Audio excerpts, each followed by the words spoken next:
I'd like to thank Kevin for the opportunity of speaking here today.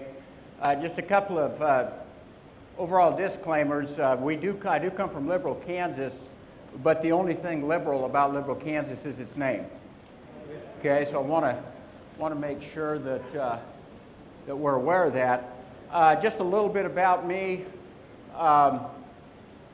27 years in business, most of it in risk management, 16 years with General Mills. My claim to fame, if anybody has 2 or 3 minutes of fame, is everybody here eat Wheaties, breakfast of champions. That's made out of all one variety of wheat. And that was some work that my group did that I was tasked with. But that wasn't my claim to fame. The claim to fame was I had a buddy that was in the marketing side of things, and I said, you know, all the work we've done to improve the overall Wheaties product, I said, I think we ought to get our face and name on a Wheaties box. Put everybody else out there. And he said, all right. He said, well, you know, are you a famous athlete? I said, well, no. He said, are you an athlete at all? I said, well, you know, I scored 3 touchdowns in a high school football. He said, well, that's one less than Al Bundy. So he said, that probably doesn't qualify. And he said, have you done anything that was very noteworthy in your life? Well, no. He said, well, then I really don't see any reason how we can get you on a Wheaties box. Later that year, we bought Pillsbury out. And I got a call from him one day, and he said, hey, he said, you know, you're my friend, and I've been thinking about this, and I know you want to kind of get into brand ID. And he said, I finally got something you can do for the company. I said, what's that? And he says, the Doughboy. He says, you're just the perfect fit for it. So that's a true story. That's a very, very, very true story. Anyway, I represent Conestoga Energy. We are renewable fuel, ethanol. Kevin asked, you know what, I didn't bring my water up. Where did I put that? Oh, here it is. No? Girl, could you give me one, please? You have anything that's contagious? Oh, no. Here, have it. I'm going to pick kind with it. Now, if I get sick, and my wife calls and says, what disease did you bring home? I want a whole group of you to testify it was him here with that. But Kevin asked me to take a few minutes and I just talk a little bit about the ethanol business and just push. A couple of disclaimers as I get started here. Unlike MSNBC, I will tell you that I do have bias. So what you're going to get here is a little bit of opinion from my perspective. I hope you can appreciate that, but I have a great passion for what I do. So I want to talk a little bit about how the industry, is there life after VTEC, blending, E15, the RFS2, corn exports or ethanol exports, distillers. I'd like to spend a little bit of time on facts and myths because ethanol is still the most misunderstood product out there. And then a little bit about the power of agricultural imported oil. So just to kind of get into it, what's the overall status of the ethanol industry today? Overall, 2011 was a good year. Probably the first good year that the industry had had since 2006. 2008, everybody was going to have a Walmart and an ethanol plant in their town. Everybody's got the Walmart, but the industry and market forces stepped in and absolutely stopped a lot of the potential expansion that was going to be out there. So 11 was a good year. A lot of balance sheets got healed, and it was a record year for production. Record exports. I'm going to talk about that a little later, but we exported over about 1.1 billion gallons, 1.2 billion gallons of ethanol overseas. One of the great travesties that I see out there is that, and our company did a lot to Brazil and over to Europe is that we would pass, our tankers would pass taking ethanol overseas with tankers bringing oil back from the Middle East.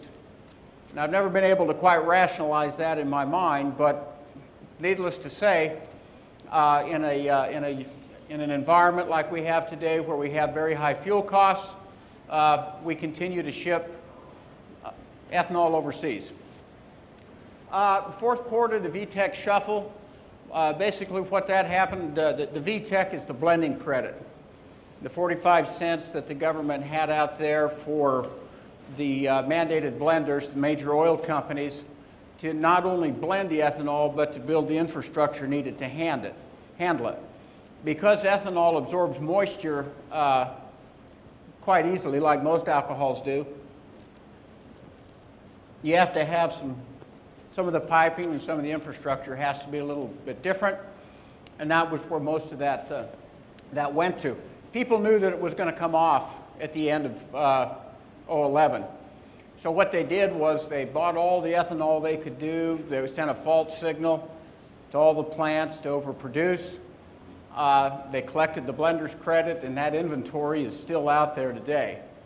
The reason that's important is as much money as we made in fourth quarter of 2011, we're giving it back just about as fast in 2012 with that. 2012 is going to be challenging. I'm going to talk a little bit about the blending wall. Exports are down.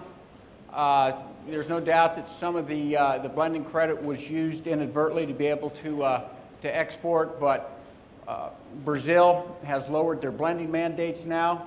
Looks like they've got a better sugar crop coming on. So the opportunity to ship some of our excess supply overseas that was there last year is not going to be there this year. And then I've got the normal political BS. Can't hardly go a week without some congressman introducing legislation to impact some part of ethanol. And in an election year, I don't think anything will get done, but our industry, no doubt, I wouldn't say weekly, but at least monthly, fends off misguided souls. And I told you I'd be opinionated on it, so if I offend somebody, I apologize, but I warned you ahead of time. Is there life after VTEC? That was one of the big things, you know. Ethanol can't live without the blending credit and all this. I don't know how many people know this, but I want to make sure you know that 45 cents tax credit did not go to the producers. That went to the Chevrons, to the Exxons, to the Shells, to the Texacos of the world. We did not get it. It did, however, achieve its purpose, and that was to build out the infrastructure so that we could handle it. We went from being able to handle about 3 billion gallons of ethanol in 2006 to being able to handle over 13.5 billion in 2011. The part of the blender's credit that did not go to build infrastructure went directly to the consumer. I don't know whether people know that or not. It went to the consumer.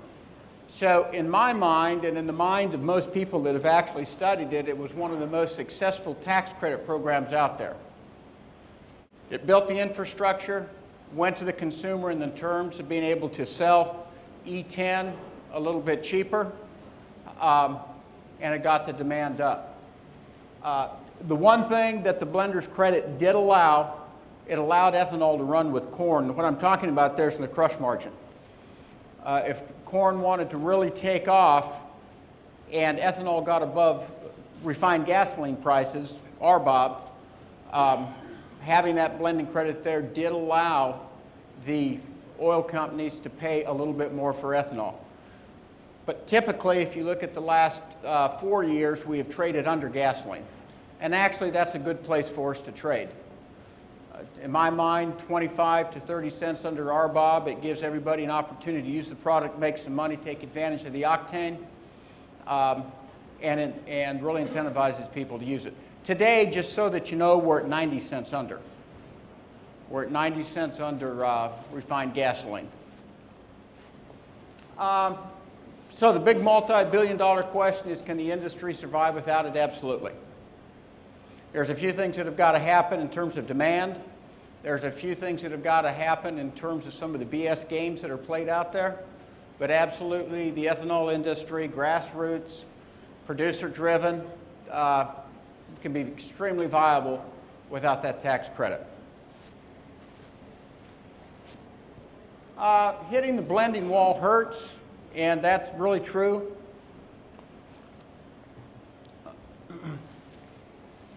Right now, using E10, which basically means that we can be in 10% of the nation's gasoline,